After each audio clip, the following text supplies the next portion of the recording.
존경하는 박광열 목사님이 섬기시는 귀한 교회에 와서 말씀 전할 수 있게 돼서 너무 하나님께 감사드리고 교회 앞에 목사님 앞에 감사드립니다.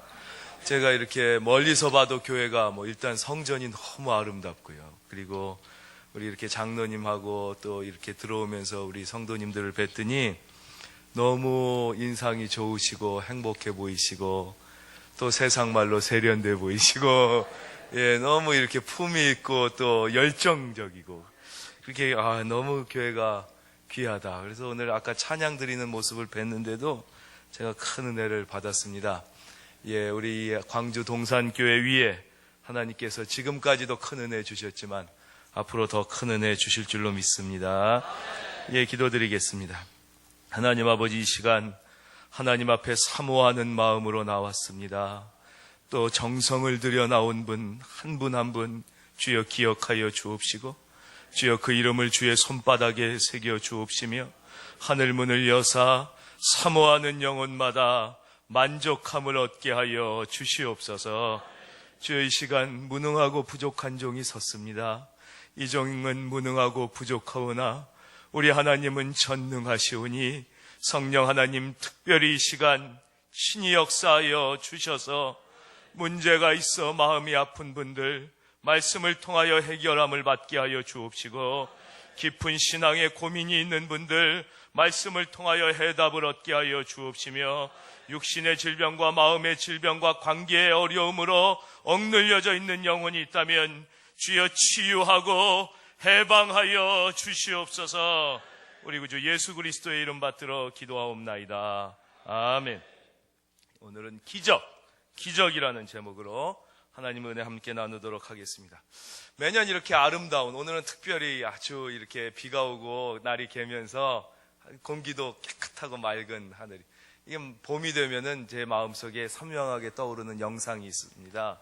그날이 이 4월 말 정도 됐을 때 아마 어린이들을 모아놓고 무슨 행사하는 것 같은 것을 KBS에서 이렇게 보여준 적이 있어요. 무슨 행사인지는 기억이 나지 않습니다. 그래서 이렇게 막 기자가 가고 애들이 잔디밭에서 막 뛰어놀고 이러는 것을 가서 이렇게 카메라 스케치도 하고 기자들이 물어보기도 하는 거였는데, 이제 어느 소녀 한 5, 6학년 정도 됐을까요? 얼굴이 천사같이 예쁘고 아주 해맑은 애한테 기자가 막 뛰어가더니 오늘 어때요? 이렇게 물어보더라고요. 그러니까 얘가 너무 좋아요. 오늘 행복해요? 너무 행복해요. 이러니까 기자, 혹시 소원이 있어요? 소원이 뭐가 있어요? 이렇게 물어봤어요. 그랬더니 얘가 잠깐 멈추더니 하늘을 보고 싶어요. 그래서 기자도 놀랐어요. 예? 그랬더니 딱 한 번만이라도 하늘을 봤으면 좋겠어요. 그냥 보기엔 정상인인 줄 알았는데 얘는 앞을 보지 못하는 맹아였었어요. 기자도 깜짝 놀랐고 그냥 아무 생각 없이 화면을 보던 저도 깜짝 놀랐습니다. 그 애가 너무 티 없이 맑은 얼굴로 딱 한 번만이라도 푸른 하늘을 보고 싶다고 얘기할 때 너무나 죄송하지만 제 마음에 처음 드는 마음은 원망이었습니다. 그런 마음이 들어요. 하나님, 어쩌자고 저렇게 착한 애한테, 저렇게 순진한 애한테 앞을 보지 못하게 하셨습니까? 하나님, 죄가 무슨 죄가 있어서 저렇게 착한 애가 하늘을 못 보고 살아야 됩니까? 라는 기도가 저절로 나오더라고요. 근데 저의 그 기도에 대한 하나님의 응답은 달랐습니다. 하나님은 저에게 이렇게 말씀하시는 거예요. 그래, 규호야, 그렇다면 너는 하늘을 볼 수 있는 것에 얼마나 감사하고 살아. 네가 지금 어쩌자고 저렇게 착하고 순진한 애한테 하늘을 안 보여주냐고 나에게 원망하는데, 그러면 별로 착하지도 않은 너에게 날마다 하늘을 볼 수 있게 해준 나한테 너는 얼마나 감사하며 살았냐. 너는 날마다 하늘을 볼 수 있다는 것에 얼마나 기뻐하고 살았니? 그 마음이 제 마음에 드는 것이었습니다. 사랑하는 성도님, 혹시 얼마나 감사하고 사셨습니까? 얼마나 기뻐하고 사셨습니까? 오늘 우리가 볼 수 있다는 것, 소리내 찬양할 수 있다는 것, 하나님의 말씀을 읽을 수 있다는 것, 놀라운 기적이요 축복이요 감사의 조건인 줄로 믿습니다. 우리가 실제 살다 보면 그러나 실망할 일이 많이 있습니다. 정말 우리는 실망 속에서는 그런 감사할 수 없을까요? 우리 그런 생각을 좀 해보게 되죠. 그 어느 목사님이 경험하신 건지 아니면 뭐 지어낸 얘기인지 모르겠습니다만 우리 비슷하게 많이 들은 분이 있을 것입니다. 어느 날 이제 힘들게 늦게까지 신방을 하셨대요. 근데 아마 교회가 어려웠는지 사정이 그랬는지 목사님이 이제 지하철을 타고 다니고 버스를 타고 다니면서 신방을 하셔야 되는데 퇴근 시간에 신방을 마치고 다시 교회로 돌아오시게 된 거죠.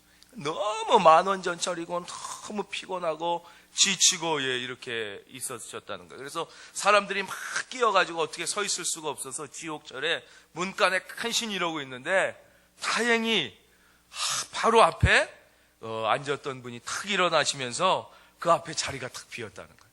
순간적으로 너무 하나님 감사합니다. 이 종이 수고한 걸 아시고 하나님이 위로해 주시는군요. 그리고 이제 앉고 싶어가지고 딱 앉으려고 그러는 순간 저기서 어느 아주머니가 한 5m 밖에서 핸드백을 팍 던지더니 자리 났다 이러면서 막 사람을 막 밀치면서 이 목사님을 팍 밀치고 거기에 팍 앉으라는 거예요. 참 기가 막히더라는 거예요. 야, 어떻게 저렇게 무례한 사람이 있나. 그러는 순간에 또 아유 아무개 엄마 일로 와, 아무개 엄마 일로 와 막 그러더니 다른 사람까지 불러가지고 그 좁은 자리를 막 밀치면서 앉으라는 거예요. 이 목사님의 마음에 그런 생각이 들었답니다. 하나님, 범사에 감사하라고 그러셨는데 어떻게 이 상황에 감사합니까?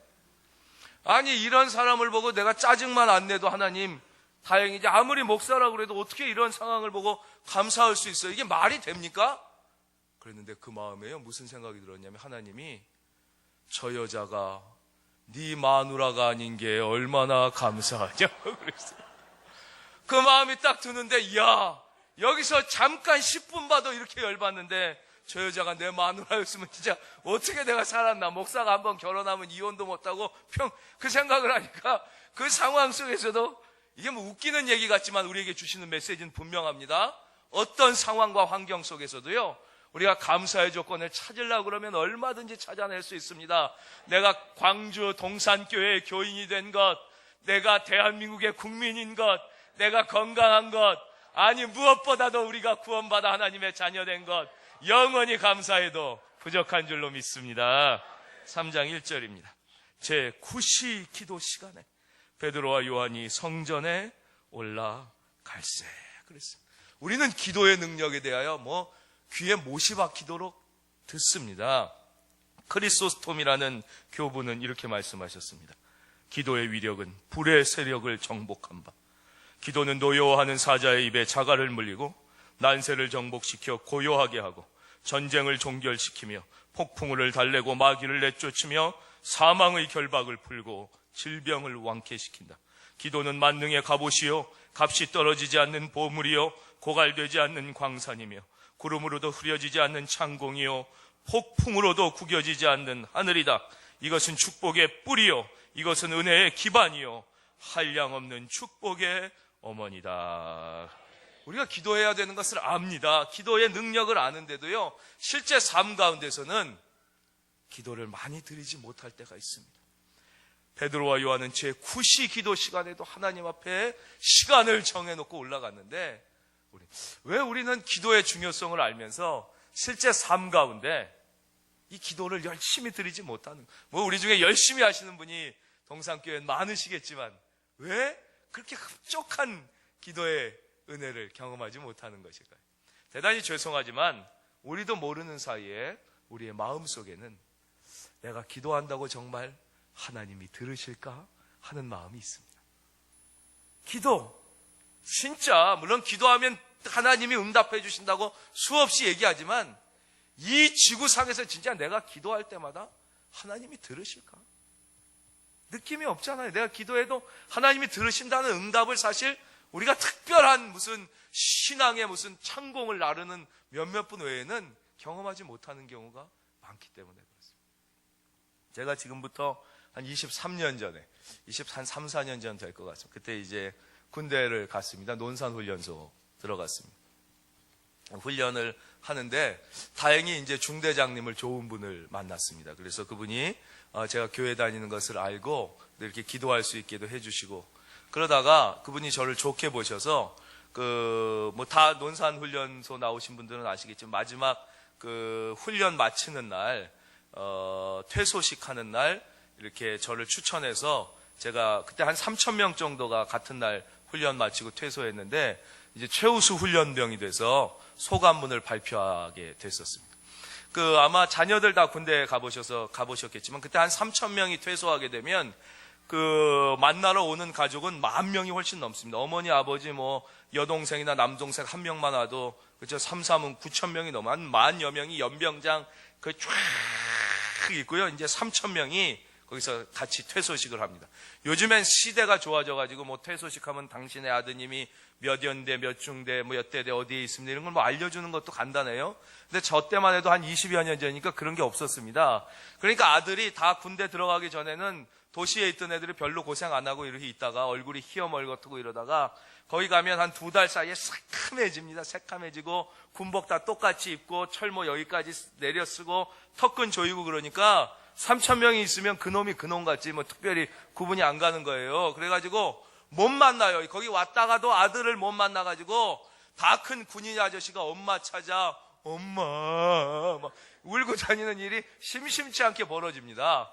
저도 걱정이 된 거예요. 그래서 빨리 내가 어머니를 찾지 않으면 다 우리 똑같이 있고 이렇게 철모 쓰고 턱끈 조이고 얼마나 그때는 엄마가 보고 싶은지 몰라요. 아버지가 그걸 보고 싶은데 못 만나게 될까봐 이제 걱정을 해서 내가 눈을 부릅뜨고 엄마 아빠를 찾아야겠다. 할머니도 저는 그때 같이 있었는데 할머니를 찾아야겠다 생각했어요. 퇴소식 때가 됐어. 다 이제 이런 거 그 연무 신력계 동장 이렇게 시범을 보인 다음에 마지막 소감문 발표. 훈련병 대표 75번 훈련병 이교. 제가 딱 각을 잡고 이제 군인이니까 쭉 뛰어가서 딱 씁니다. 그러면서 소감문을 읽는데 소감문 처음 시작은 무조건 이렇게 되어 있습니다. 존경하는 연대장님. 연대장님 얼굴 한 번도 못 봤는데 그냥 무조건 그렇게 하라고 그러는 거예요. 존경하는 연대장님, 대대장님, 중대장님 이렇게 하고 이제 소감문을 읽기 시작해야 돼요. 막 뛰어가서 딱 썼어요. 그리고는 둘러봤어요. 우리 엄마가 어디 있나. 너무 많은데 사람이 진짜 개미같이 보이니까 도저히 못 찾겠더라고요. 마음에 순간 불안감이. 이거 어떡하지? 이거 어머니를 그렇게 보고 싶은데 못 만나고 헤어지면 어떡하지? 그런 불안감이 탁 몰려오는데 일단 군인이라 읽어야 되니까 읽어야 되잖아요. 존경하는 이게 한마디 아닙니까? 이게 한마디가 끝나기 전에 존 그러는데요. 연병장 그 수많은 사람 저 끝에서 한 소리가 짱 하고 울리는데 내 아들이다. 우리 어머니 목소리였어요. 우리 어머니가 존경하는 애 이 니은 받침이 끝나기도 전에 아들의 목소리를 알아들으신 거예요. 어머니가 저의 음성을 알아듣는 순간 막 그 엄숙해야 되는 연병장이 막 웃음바다가 됐어요. 와 웃었지만 사람들은 웃지만 저는 울었어요. 마음에 엄마가 내 목소리를 들은 거예요. 아들의 눈에는 엄마가 보이지 않았지만 아들을 생명보다 더 사랑하는 어머니의 귀에는 아들의 음성이 분명하게 들린 것입니다. 사랑하는 성도님, 우리의 눈에는 하나님이 보이지 않습니다. 우리의 약한 믿음으로 하나님이 경험되지 않을 때가 있습니다. 그러나 우리를 그 누구보다도 사랑하시는, 우리가 아직 죄인 되었을 때 그리스도께서 우리를 위하여 죽으심으로 하나님께서 우리에 대한 자기의 사랑을 확증하셨느니라. 독생자를 아낌없이 우리에게 내주실 정도로 나를 사랑하시는 하나님은 지금도 나를 바라보고 계시고 나를 집중하고 계시고 우리의 기도 반드시 들으실 줄로 믿습니다. 그 믿음이 있다면 기도에 용기가 생기는 것이죠. 제9시 기도 시간에 베드로와 요한이 성전에 올라가서 2절입니다. 나면서 못 걷게 된 이를 사람들이 메고 오니 이는 성전에 들어가는 사람들에게 구걸하기 위하여 날마다 미문이라는 성전문에 두는 자라. 혹시 이 말씀을 읽으면서 아이고 참 불쌍한 인생이구나. 이 나면서부터 못 걷게 됐으니 장애인, 그러니까 안진뱅이에요. 정확히 표현하면 안진뱅이고, 또 거지구나. 이거 구걸하니까 이 참 어떻게 이런 인생이 있었나. 이렇게 말씀을 보셔도 되지만 이 2절 말씀은 남의 얘기가 아닙니다. 이것은 바로 우리의 실존을 표현한 거죠. 우리가 간신히, 그렇죠? 생존의 문제 정도는 벗어나 있지만 우리도 내가 가고 싶은 곳에 못 가고 사는 사람들 아닙니까? 내가 가고 싶은 곳에 마음껏 가며 살 수 있는 인생이 아닙니다. 그래서 가고 싶은 대학에 못 가서 힘들어하고, 가고 싶은 직장에 못 들어가서 힘들어하고, 다 자녀들이 의사, 판사, 교수 됐으면 좋겠는데 가고 싶은 직업 못 가자 힘들어하는 우리의 실존과 똑같은 것이 바로 이 안진뱅이의 모습입니다. 구걸도 마찬가지요. 우리가 구걸은 간신히 벗어났는지 몰라도 우리 중에 자녀의 교육비, 그리고 집, 다 좋은 집에 사시는 분도 많겠지만, 그 주거의 문제, 생활비의 문제에 자유롭게 경제에 신경 안 쓰고 살 수 있는 사람이 얼마나 되겠습니까? 좀 극단적인 모습이지만 이 안진뱅이 거지는 바로 오늘 힘들게 사는 우리의 모습이죠. 그분이 미문이라는 성전 문 앞에서, 즉 말 그대로 아름다울 미자 미문이에요. 아름다운 문 바로 앞에서. 우리가 더 힘든 게 왜 그렇습니까? TV만 틀면 아름다운 집이 나오기 때문에 그렇습니다. TV만 틀면 성공한 사람들이 나옵니다. TV 주말 드라마만 보면 다 김 실장, 박상무에다가 다 막 자가용 타고 다니고 막 그림 같은 집에 사는 것만 보기 때문에 그렇죠? 비슷하죠? 실제는 안 그런데 미문, 아름다운 문 앞에 있는 이 실존, 바로 그렇기 때문에 오늘 이 말씀은 우리에게 주시는 말씀이에요. 그가 베드로와 요한이 성전에 들어가려 함을 보고 구걸하거늘 베드로가 요한과 더불어 주목하여 이르되 우리를 보라 하니 그랬습니다. 왜 베드로와 요한이 이 사람을 특별히 주목하게 됐을까요? 여기서 베드로와 요한이 이 사람을 주목하고 우리를 보라고 했을 때 그 베드로가 인간 베드로를 보라는 것이 아닙니다. 바로 이 안진뱅이 거지를 주목한 것은 베드로가 아니라 베드로의 속에서 역사하시는 예수 그리스도의 영이 베드로의 눈을 통하여 그 안진뱅이 거지를 사랑으로 바라보고 있었던 것이죠. 이 시간 무능한 종이 말씀을 전하지만, 사람의 입술을 빌렸지만 성령께서, 하나님께서 나를 사랑하여 친히 말씀하고 계신 줄로 믿습니다. 그것이 믿음이죠.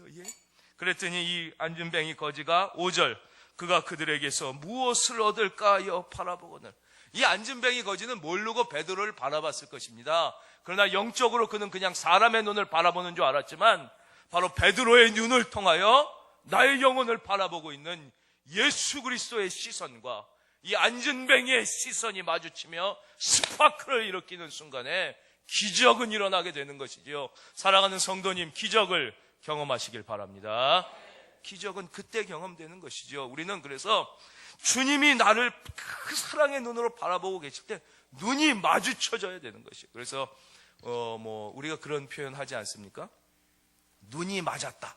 이렇게 남자 여자가 졸아할 때, 이건 참 기가 막힌 표현입니다. 왜냐? 사랑은 시선이 마주치는 거예요. 시선이. 만약에 이때 베드로가 우리를 바라보라 할 때 이 안진뱅이가 너까진 거 봐서 뭐해, 돈이나 주지, 그리고 안 봤으면요 아마 이 놀라운 역사는 일어나지 않았을 것이죠.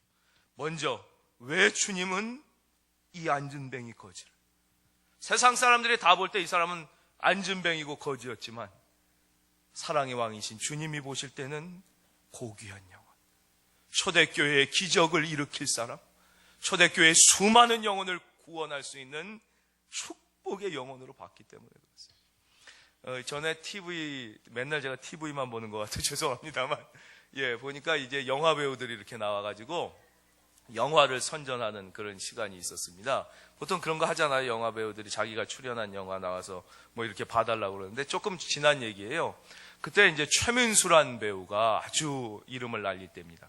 최민수란 배우랑 또 아주 잘생긴 정우성, 그 두 배우가 나와가지고 이렇게 탁 남자답게 폼을 잡고 있는 거예요. 참 최민수란 배우는 남자가 봐도 아주 옛날에 남자답지 않았습니까? 이렇게 하면 너를 가질 수 있을 거라고 생각했어. 이러면 정말 막 대단히 멋있고, 정우성이란 배우는 지금도 멋있고. TV를 보는데 그 사람이 나왔어요. 그래서 저녁에 과일을 깎아 먹고 있다가 제가 참 저 사람은 남자가 봐도 남자답고 멋있다 그랬어요. 그랬더니 옆에 있던 저희 집사람이 저를 이렇게 바라보다가 아니에요, 당신이 더 멋있어요 그러는 거예요. 예, 저도 거울을 보기 때문에 압니다. 예, 그래가지고, 말 같지도 않은 소리 하지 말라고. 아무리 그래도 말이 되냐. 네, 제가 그랬어요. 그랬더니 저희 어머니가 옆에 앉아 계시다가, 애기 말이 맞다. 그래서 제가 다시 그랬죠. 어머니도 참 말이 되냐고. 아무리 기분 좋으라고 그래도 그건 너무하다. 내가 그랬더니 안방에서 할머니가 방문을 열고 나오시면서 우리 손주보다 난 놈이 세상에 어딨어? 막 이러면서 나오셨었어요. 예. 제가 여쭙겠습니다. 진짜 제가 정우성보다 멋있습니까? 아니죠. 예. 저도 거울 보고 바보가 아닌데. 그렇습니다. 정우성이라는 배우가 키도 크고 훨씬 멋쟁인 게 사실입니다. 그렇다면 다시 여쭙겠습니다. 그럼 저희 아내가 한 말은 거짓말일까요? 저희 어머니가 하신 말씀은 거짓말인가요? 저희 할머니가 한 말씀은 그것은 거짓말이 아니었습니다. 왜냐? 사랑의 눈은 대상을 변화시키기 때문입니다. 세상 사람이 볼 때는 먹고 사는 문제에 함몰되어 있고 가고 싶은 것도 마음대로 가지 못하고 구걸도 남이 안아줘야 되는 안진뱅이 거지였지만 사랑의 왕 하나님이, 사랑의 주 예수님이 보실 때는 그 영혼에 너무너무 귀한 것이죠. 너무너무 아름다운 것이죠. 그래서 안진뱅이 거지가 예수님을 바라보기 전에 예수님께서 먼저 그 영혼을 주목해 보신 것입니다. 여기 계신 한 분 한 분 한 분은 존귀한 분입니다. 귀한 분입니다. 예수님이 지금 나를 주목하여 보고 계십니다.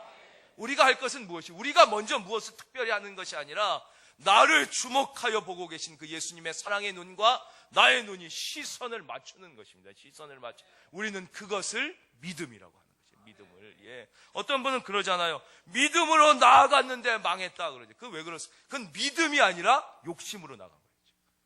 나를 바라보신 예수님의 시선에 눈을 맞춰 나의 삶을 위하여 하나님이 계획하고 계신 놀라운 축복을 향해 나간 것이 아니라 내가 내 욕심을 믿음으로 착각해 내 마음대로 나간 것이죠. 그렇죠? 그러니까 기도해도 안 되대? 믿음으로 살아도 안 되대? 믿으면 다 불가능이 없다 그러는데 왜냐? 믿음이란 나의 욕망을 내 마음대로 바라보는 것이 아니라 나의 영혼을 향하여 바라보고 계시는 예수님의 시선에 포인트를 맞추는 것입니다. 하나님은 나를 위한 계획을 갖고 계시고 주일마다 우리 존경하는 박광열 목사님을 통하여 주시는 말씀을 통하여 나의 삶의 문제를 해결하실 뿐만 아니라 미래의 길을 예견해 주시는 것이지요. 말씀을 통하여 우리가 주님과 포인트를, 시선을 맞추게 됩니다. 6절입니다. 베드로가 이르되 은과 금은 내게 없거니와 내게 있는 이것을 내게 주노니 나사렛 예수 그리스도의 이름으로 일어나 걸으라. 주제가 교회여 일어나랍니다. 사랑하는 성도님, 교회는 사람으로 일하지 않습니다. 교회는 돈으로 일하지도 않습니다. 교회는 지식으로도 일하지 않습니다. 교회는 예수의 능력으로 일하는 줄로 믿습니다. 베드로가 이르되 은과 금은 내게 없거니와. 참 감사하죠? 예, 은과 금 없는 것에 집중했으면 아무것도 못했을 거예요. 그러나 있는 것에 집중한 거예요. 내게 있는 이것, 그것이 얼마나 소중한지 안 것이. 그게 무엇입니까? 나사렛 예수 그리스도의 이름이었어요. 우리 중에 나사렛 예수 그리스도의 이름을 믿으시는 분은 아멘. 우리는 무능합니다. 우리는 베드로같이 못합니다. 우리는 요한같이 못합니다. 어느 분이 한 8년 아기를 못 가지셨어요. 그러니까 참 힘드셨죠. 힘드셔서 기도해도 잘 안 되시더래요. 그랬는데 그 큰 교회 목사님도 한 13년 아기를 못 갔던 목사님이 계세요. 이 목사님이 기도를 드리셨대요. 하나님, 제가 선교사로 이렇게 살 때는 오히려 아기가 있으면 선교하기가 힘들어서 일부러 아기를 안 가졌는데 이제 이렇게 성도님들을 모시고 목회를 하다 보니 성도님들 가정 임신을 위해서도 이렇게 기도를 해드려야 되는데 저희 가정에 아기가 없으니까 은혜가 안 되는 것 같습니다. 하나님 혹시 필요하면 저에게도 아가를 주십시오. 이렇게 기도드렸더니 13년 만에 이제 아기가 이렇게 하나님이 주셔서 잘 낳았다, 그 말씀을 하셨다는 거예요. 그런데 이 집사님이 참 귀하시죠? 그 말씀을 듣는 순간 마음에 무슨 생각이 딱 드셨냐면, 나는 집사고 저분은 목사님이지만 저분이 믿는 하나님이나 내가 믿는 하나님이나 똑같은 하나님이다. 저분을 임신시키신 하나님이나 우리 가정에 임신의 은혜를 주신 하나님은 똑같은 전능하신 하나님이다. 하나님 살아계시다면 저에게도 은혜를 주시옵소서. 믿음이 귀한 마찬가지입니다. 우리는 베드로가 아니에요. 우리는 요한이 아니에요. 그래서 우리는 성경 말씀을 읽을 때도 좌절할 때가 많아요. 나는 이런 믿음이 없는데, 나는 이런 자격이 없는데. 우리는 부족하지만 하나님은 완전하시고, 우리는 무능하지만 하나님은 전능하심으로 우리가 나사렛 예수 그리스도의 이름을 믿는 믿음만 있다면 우리 가운데서도 이런 기적은 일어나게 되는 것이지요. 그것이 가장 귀한. 근데도 우리는 신앙생활 하면서도 안타깝게 그것이 가장 귀한 것을 주셨는데 이것의 능력과 귀함은 모르고 이것보다 우리가 없는 은과 금을 바꾸려고 그러잖아요. 자꾸. 그렇죠. 예. 우리에게 있는 은과 금을 가지고 예수님의 이름을 높이는 데 쓰려고 하는 것이 아니라 예수님의 이름을 가지고 나의 삶을 윤택하게 하는 데 쓰려고. 그렇죠. 예. 우리가 참 세상에서도 왜 문제가 많이 되냐면요, 돈을 사용해서 사람을 이롭게 하면은 문제가 없는데 많은 기업가들이 왜 욕을 먹습니까? 사람을 이용해서 돈을 벌려고 하기 때문에. 이게 앞뒤가 바뀐 거예요. 그렇죠? 돈을 활용하여 사람을 이롭게 해야죠. 사람이 돈보다 귀하니까요. 그러면은 다 서로 살고 존경받고 되는데 많은 기업가들이 착각을 해서 사람을 이용해서 돈을 버는데 사람을 쓴다고요. 마찬가지로 우리가 신앙생활하면서 실수하는 것이 무엇이냐? 우리에게 있는 건강과 우리에게 있는 모든 것을 활용하여 하나님의 이름을 영광스럽게 하는 데 사용하면 하나님께서 먼저 그 나라와 그 일을 구하라. 그리하면 이 모든 것 안에는 다 들어있어요. 너희에게 더 하시리라. 근데 우리가 자꾸 바꾸려고 그래요. 자꾸 바꾸려고. 정태기 목사님이라고, 제가 경험한 것이 아닙니다. 치유 상담에 아주 귀한 한신대 교수를, 대학원장을 하셨던 분이 계십니다. 이분이 고향이 그 전라남도 신안 앞바다에 있는 증도라는 섬이라고 그러시더라고요. 저도 예전에 한번 거기 관광으로 가본 적이 있는데 거기에 요즘에 아주 슬로우 시티라고 그래서 아주 뜨는 데입니다. 근데 이분이 지금 연세가 70이 조금 넘으신 것 같으니까 이분이 자랄 때는 아주 거기가 진짜 머나먼 섬, 작은 섬이었대요. 근데 아버지가 바로 바닷가가 내려다 보이는 앞에 집을 지어 놓으셔서 어려서 거기서 이렇게 자랐다는 겁니다. 그럼 바로 바다 앞에, 집 앞에 바다가 보이고 배가 떠다니는 게 보이고 그런 데요. 지금으로 치면 이제 지상 낙원 같은 곳인데 옛날로 치면 진짜 외지고 외진 데서 자라셨다는 거예요.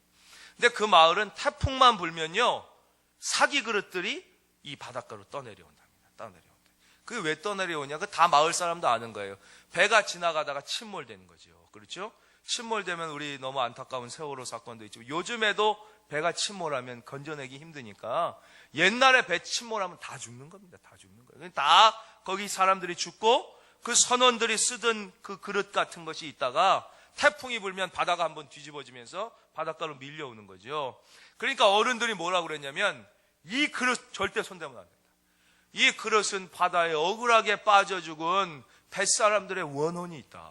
그리고 이거 하면 부정 딴다 그래가지고 불문율이 뭐냐면 그 사기 그릇이 태풍이 불고 밀려오면 빨리 어른들이 가서 다 깨버리는 거예요. 다 깨가지고 하나도 못 쓰게 해서 다 묻어버려요. 애들이 손다면 이거 원혼, 귀신, 이게 옛날에는 미신 믿고 뭐 잘 모르니까 뭐 그랬다는 거예요.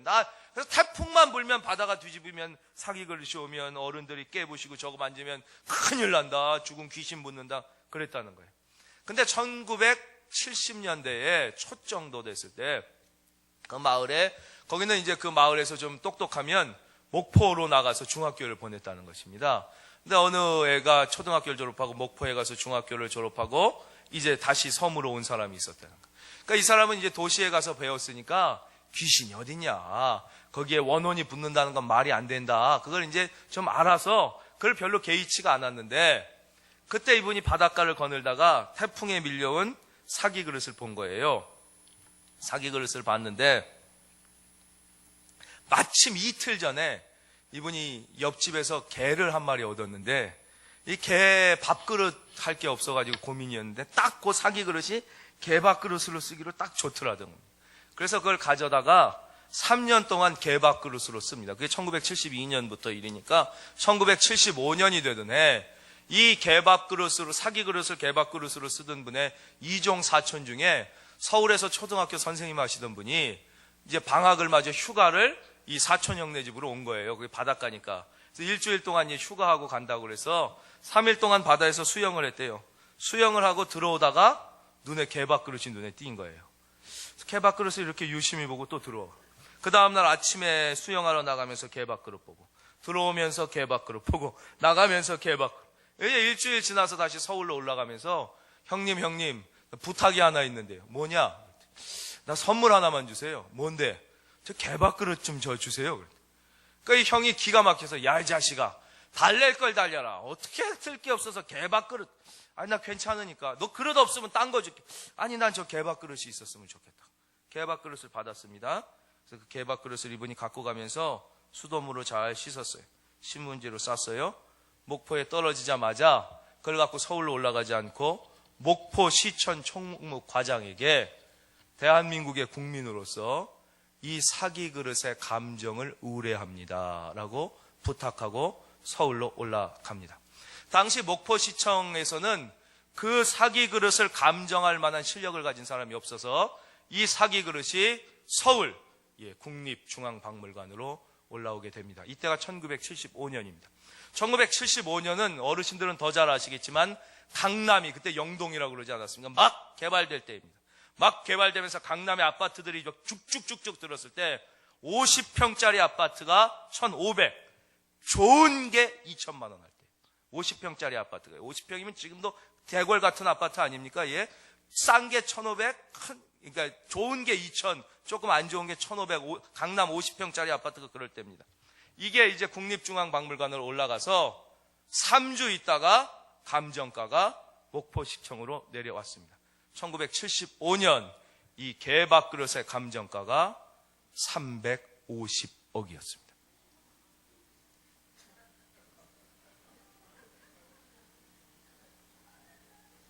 그때부터 뭐 다 뉴스 보셔서 아시죠?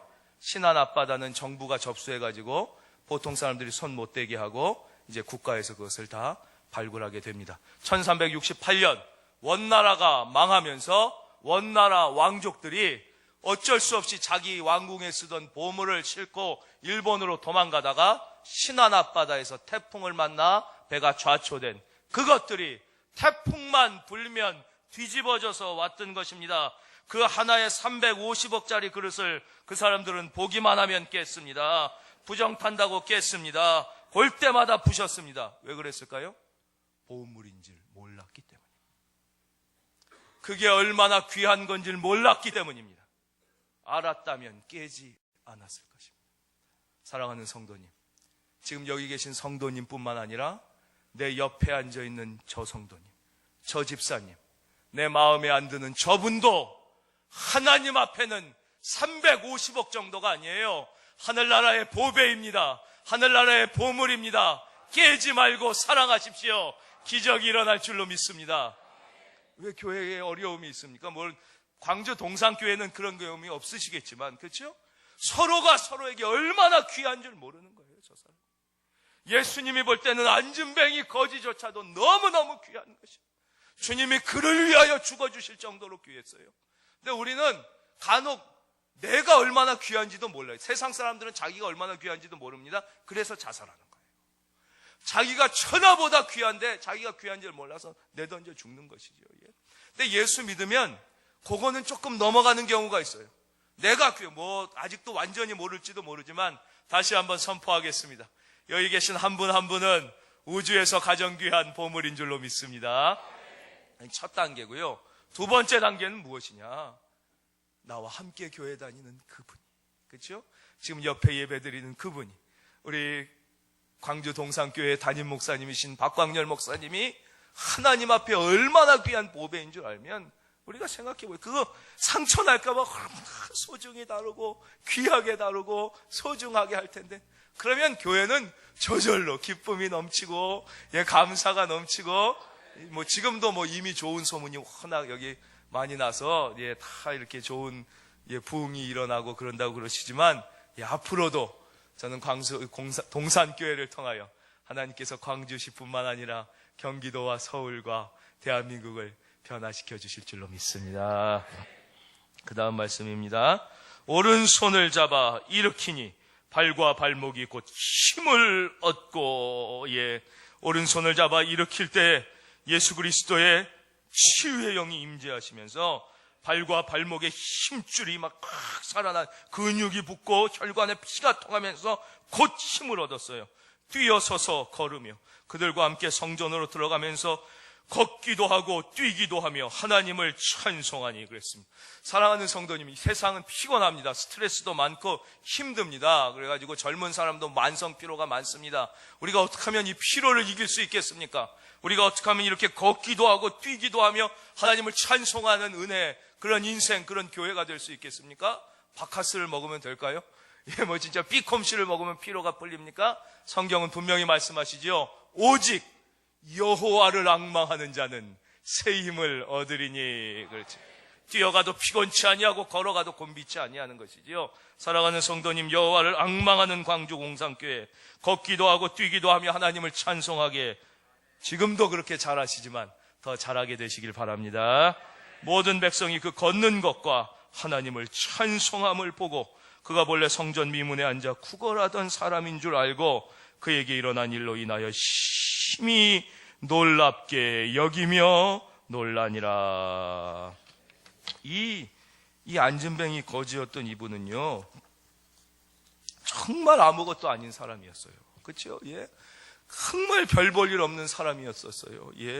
있으나 마나한 사람이 아니라 있는 게 솔직히 남에게 부담을 주는 사람이었잖아요. 구걸도 혼자 못해서 누가 안고 와야 되고, 남 보면은 돈이나 달라고. 그런데 이 연약한 한 사람이 변화되니까 무슨 일이 일어나느냐? 모든 백성이 놀랍게 여기며 놀랐다는 거예요.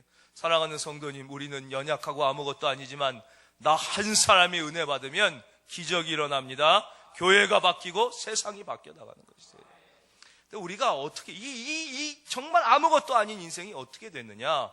왜 이런 수많은 사람에게 귀한 영향력을 미치는 인생이 됐느냐? 어떻게 하면 광주 동산교회가 지금도 그렇지만 교회여 일어나라, 일어나서 이 지역을 넘어 조국과 세계에 엄청난 영향력을 미치는 하나님의 교회가 될 수 있어요.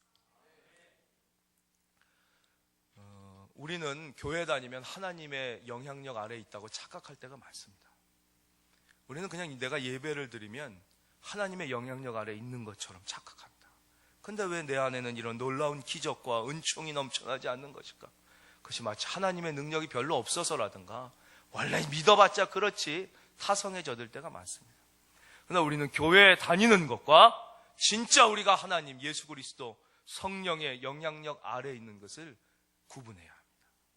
이 안진뱅이 거지도 예수 그리스도의 성령의 영향력 안에 들어왔을 때 이런 놀라운 삶의 변화가 일어났거든요. 우리 뉴스를 통하여 들으셨겠지만 19살 먹은 김군이라는, 이름을 뉴스에서 안 밝혔어요. 애가 IS라는 그 이슬람 무장단체에 넘어간 거 기억나시죠? 뉴스에는. 그거 보면서 저도 고등학생 자녀가 있으니까 얼마나 마음이 아픈지 모르겠더라고요. 걔가 뭘 알까? 그 19살 먹은 애가 그 사람을, 목숨을 그렇게 앗아가고 죽이고 하는 그 무장단체에 넘어간 걸, 그 부모님의 마음은 어떨까? 너무 안타깝다, 그런 생각이 들어요. 걔를 보십시오. 걔는 대한민국에 살았습니다. 그러니까 많은 사람들은 그냥 그 김군이 대한민국의 영향력 아래에 있을 거라고 생각했어요. 그러나 그는 대한민국에 살았지만 대한민국의 영향력 아래에 있지 않았지요. 누구의 영향력 아래에 있었습니까? IS의 영향력 아래에 있었어요. 그는 부모님과 같은 집에서 살았어요. 그러니까 당연히 부모님의 영향력 아래 있을 거라고 생각했겠지요. 그러나 사실 그는 부모님과 같이 살았음에도 불구하고 부모님의 가르침의 영향력 아래 있었던 게 아니라 인터넷의 영향력 아래 있었어요. 대한민국에 살았지만 IS의 영향력 아래, 부모님과 함께 있었지만 인터넷의 영향력 아래 있었어요.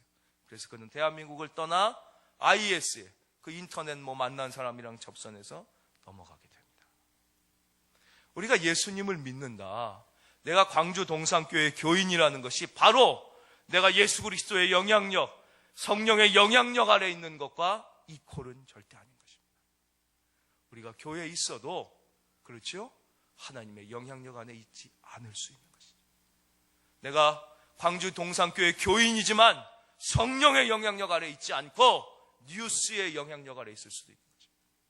내가 40년, 50년, 60년, 70년, 80년 경험한 나의 경험과 지식의 영향력 아래 계속 매여 있을 수도 있는 거죠. 주일날 목사님을 통하여 들려주시는 하나님의 말씀이 아니라 9시 뉴스 앵커의 말을 더 신뢰하며, 혹은 조선일보 사설 더 신뢰하며, 혹은 나의 경험과 대차, 대조표, 은행 잔고를 더 신뢰하며 있다면 우리는 이 안에 있어도 하나님의 은총을 경험하지 못할 수가 있습니다. 그렇다면 하나님의 영향력, 예수 그리스도의 영향력 아래 있다는 것은 무엇이죠? 그것은 우리가 그렇게 좋아하는 단어, 순종입니다. 얘가 대한민국에 있을 때 대한민국의 법에 순종하면 그는 대한민국의 영향력 아래 있었을 것입니다. 그가 부모님의 말씀에 순종했다면 부모님의 영향력 아래 있는 것입니다. 사랑하는 광주 동산교회 성도님들은 말씀에 순종하는 축복의 성도님들이 되시기를 바랍니다. 순종. 그건 왜냐? 하나님께서 우리를 너무나 사랑하셔서 우리를 로봇으로 만드셨다면 마음대로 하게. 우리가 자유의지가 없으니까 되겠지만 하나님은 우리에게 자유의지를 주셨어요. 마찬가지로 베드로가 우리를 주목하여 보라 할 때 안진뱅이 거지가 눈을 들어 그 시선과 시선을 맞추는 자기의 파트에 순종의 움직임이 있을 때 기적이 일어난 것이죠. 아무리 예수님이 이 안진뱅이 거지를 사랑의 눈으로 바라봤어도 이 사람이 싫어. 네가 뭔데? 돈 달래니까 기분 나쁘게 돈은 안 주고. 그렇죠? 내가 너에게 원한 건 돈인데 네가 뭔데? 내 선생이냐? 내 아버지냐? 날 바라보라 그러게? 이런 마음으로 바라보지 않았다면 안진뱅이는 아직 영원히 안진뱅이고 거지는 영원히 거지인 것이죠. 하나님이 무능한 것이 아닙니다. 말씀이 능력이 없는 것이 아닙니다. 내가 나의 삶의 자리에서 순종의 몸짓을, 순종의 움직임, 액션을 취할 때 우리가 한 분 소개시켜드리면요, 박대선 목사님이라는 분, 혹시 아시는 분이 계시는지 모르겠습니다. 이분 할아버지는 박영화 목사님이라고 3.1운동 당시 경북 지역의 전체 이 독립운동 지도자셨던 분이고요. 그 아버님은 박상동 목사님이라고, 이분도 3.1운동 하셨던 분입니다. 이분은 아들이에요. 근데 이분이 아주 공부를 잘하셔서 일본에 있는 이제 학교를, 아주 명문대를 졸업하셔서 영문학과를 졸업하시고 이제 오셔서 이 좋은 고등학교에 바로 이제 선생님이 되시게 된 거예요. 그래서 이제 선생님이 되셔가지고 이렇게 좋은데 어느 날 아버지가 부르시더래요. 대선아, 예, 갔더니 이 시대, 이 상황에서 우리 민족이 살 길은 오직 하나님의 말씀뿐이다. 그러니 너는 하나님의 말씀을 증거하는 주의 종이 되기 위하여 이제 신학교를 가서 주의 종의 길을 걸어라 그랬다. 그 얘기를 듣는 순간 머리가 핑 하시더래요. 아버지가 목사님이니까 어떻게 산 걸 본 거예요. 근데 그 당시 이분이 와세대 대학을 졸업했는데 와세대대 영문과를 졸업하고 이 명문 고등학교 선생님이 되면 뭐 화폐 가치가 어떤지 모르겠는데 그 당시 돈으로 한 뭐 200원 정도를 받았다는 거예요. 예. 근데 주의 종이 되면은 공부를 지금부터 3년을 더 하고, 그렇죠? 앞으로 더 하고 첫 얼마를 받냐? 50원을 받는다는 거예요. 그러니까 인간적으로 볼 때 지금 내가 바로 선생님 해도 200원을 받는데 전도사님 되면 공부를 더 하고 고생하고도 50원 받을 생각하니까 너무 기가 막히더래요. 그래가지고 이분이 옛날이니까 어떻게 싫다는 말은 못하고 너무 이제 기운이 빠져가지고 그리고는 이렇게 방문을 지쳐 걸어 나오셨대요. 그랬더니 그 아버지가 갑자기 대선아, 너 때려쳐라. 너 하나님 말씀에 순종하여 주의 종이 되는 게 너 돈 버는 것만 못하면 당장 때려쳐라. 하나님이 너 아니래도 주의 종 삼을 사람 많다. 이 하나님의 길을 가는 것이 그 어떤 길보다 귀한 길이라는 확신 없으면 때려쳐라. 정신을 번쩍 들었다는 거예요, 이분이. 그래서 아닙니다, 아버지. 그리고 순종했다는 것이죠. 여기서 우리가 꼭 기억해야 되는 것이 있습니다. 순종은요, 꼭 내 마음에 좋을 때만 하는 건 아니에요. 힘들어도, 마음에 맞지 않아도, 울면서라도 순종하면 하나님은 그 순종을 귀하게 보세요. 천배 만배 억배의 은혜를 주실 줄로 믿습니다. 이분이 누구냐면 1964년부터 1975년까지 연세대학교 총장을 지낸 박대선 총장, 박대선 목사님이십니다. 이분은 11년간 연세대 총장을 하면서 지금도 연세대 졸업생들에게 가장 존경하는 총장님, 역대 연세대에 가장 존경하는 총장님 하면 거의 1, 2위를 놓치지 않는 분입니다. 아버지의 말씀에 순종하여 선생님 됐잖아요. 대학교 선생님 되고 목사 되고 하나님 말씀 증거하며 민족을 살리게 됐어요. 우리의 눈은 짧아요. 우리는요 멀리 못 봐요. 그러나 하나님은 멀리 보시는 거예요. 우리는 정확히 못 볼 때가 많아요. 그러나 하나님은 정확히 보세요. 우리 보십시오. 20년 전에 내가 옳다고 생각했는데 지금 그게 아니었구나 하는 게 얼마나 많으십니까? 그렇죠. 내 자신도 못 믿는 거예요. 20년, 10년 전에 내가 옳다고 생각하고 대통령 찍었더니 나중에 실망하는 경우가 얼마나 많습니까? 그렇죠. 우리는 모릅니다. 내 자신도 모릅니다. 하나님만이 정확히 아십니다. 마음에 맞지 않아도 순종하는 것, 그것이 은혜의 영향력, 하나님의 영향력 안에 있는 것입니다. 광주 동산교회는 하나님의 은혜의 영향력 안에 함께 하시기를 바랍니다. 말씀의 결론입니다. 모든 백성이 그 걷는 것과 하나님을 찬송함을 보고 그가 본래 성전 미문에 앉아 구걸하던 사람인 줄 알고 그에게 일어난 일로 인하여 심히 놀랍게 여기며 놀라니라.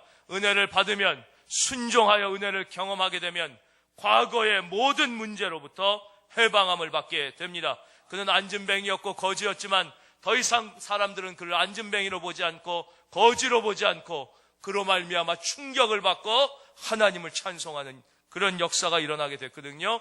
초대교회에 일어났던 이 첫 번째 기적이 광주 동산교회에서 일어나게 되시기를, 이 안진뱅이 거지에게 일어났던 기적이 여러분의 생애에도 일어나게 되시기를, 과거의 모든 아픔과 눈물로부터 해방되셔서 앞으로 놀라운 축복을 경험하게 되시기를 주님의 이름으로 축원드립니다.